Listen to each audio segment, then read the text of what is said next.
একজনকে একটা গোলাপ দিয়ে বলেছিলাম, ফুলের মতোই আপনাকে ভালোবাসি।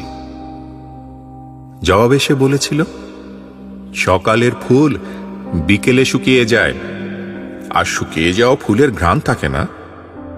আপনি বরং ফুল না দিয়ে টাকা দিন, টাকা দিয়ে অসংখ্য ফুল কেনা যাবে, যার ঘ্রাণ পৃথিবীর উত্তর থেকে দক্ষিণে, পূর্ব থেকে পশ্চিমে ছড়িয়ে যাবে। কথাটা শুনে খটকা লাগলো।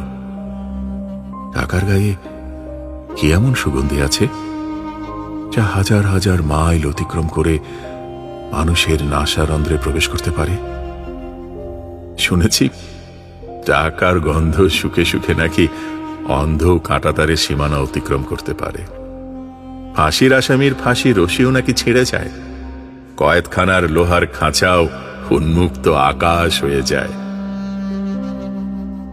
টাকার ঘ্রাণ শক্তি যাচাই করতে বুড়ো বয়সে বিজ্ঞপ্তি দিলাম, শিল্পপতি পাত্রের 20 বছরের পাত্রী চাই।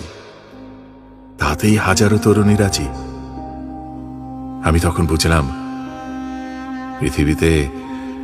পৃথিবীতে টাকা শ্রেষ্ঠ সুগন্ধি, যার মেয়াদ জন্ম থেকে মৃত্যু পর্যন্ত একই রকম থাকে।